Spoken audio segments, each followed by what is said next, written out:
Welcome back. ಕೆಲವೊಂದು ಸಂದರ್ಭದಲ್ಲಿ ಜವರಾಯನ ಕರೆಗೂ ಕೂಡ ಒಂದು 10 ನಿಮಿಷ ಲೇಟ್ ಆದಾಗ ಜೀವನವನ್ನ ಬದುಕನ್ನ ಉಳಿಸಿಕೊಳ್ಳುವ ಅದೃಷ್ಟ ಕೆಲವರಿಗೆ ಇರುತ್ತೆ.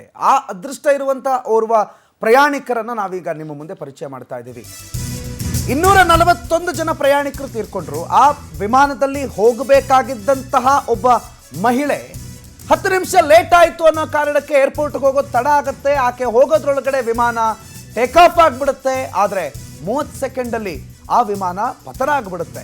10 ನಿಮಿಷ ಲೇಟ್ ಆಯಿತು ಅಂತ ಹೇಳಿ ಬೇಜಾರು ಮಾಡ್ಕೊಂಡಿದ್ದ ಭೂಮಿ ಅನ್ನುವ ಮಹಿಳೆ ಈಗ ನಿಟ್ಟುಸಿರು ಬಿಟ್ಟಿದ್ದಾಳೆ. ವಿಮಾನ ಮಿಸ್ ಆಗಿದ್ದು ನನ್ನ ಗಣಪನೇ ನನ್ನನ್ನು ಕಾಪಾಡ್ದ, ನನಗೇನು ಮಾತಾಡಬೇಕು ಗೊತ್ತಾಗ್ತಾ ಇಲ್ಲ, ನಾನು ದೇವರಿಗೆ ಕೃತಜ್ಞತೆಯನ್ನು ಸಲ್ಲಿಸಬೇಕು, ನನಗೀಗ ಮೈಯೆಲ್ಲ ನಡುಗ್ತಾ ಇದೆ ಅಂತ. ನೋಡಿ, ಇವರೇ ಭೂಮಿ ಚೌಹಾಣ್. ಅಹಮದಾಬಾದ್ನ ಟ್ರಾಫಿಕಲ್ಲಿ ಸಿಕ್ಕಾಕೊಂಡ್ರು.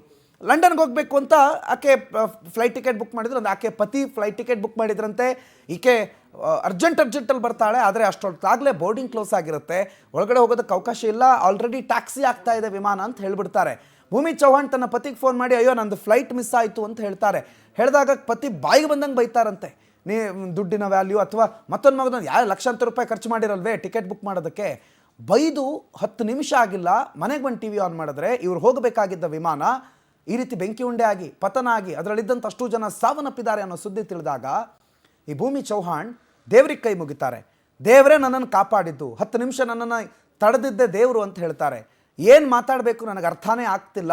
ಫ್ಲೈಟ್ ಮಿಸ್ ಆಯಿತು ಅಂತ ಬೇಸರದಲ್ಲಿದ್ದೆ, ಆದರೆ ಇದು ನನ್ನ ಜೀವ ಉಳಿಸೋದಕ್ಕೆ ಮಿಸ್ ಆಗಿದ್ದು ಅನ್ನೋದ್ರ ಬಗ್ಗೆ ಆಕೆ ಬಹಳ ಭಾವುಕಳಾಗಿ ಒಂಥರ ಏನು ಮಾತಾಡೋದಕ್ಕೆ ತೋಚದೆ ಪ್ರತಿಕ್ರಿಯೆ ಕೊಟ್ಟಿದ್ದಾಳೆ.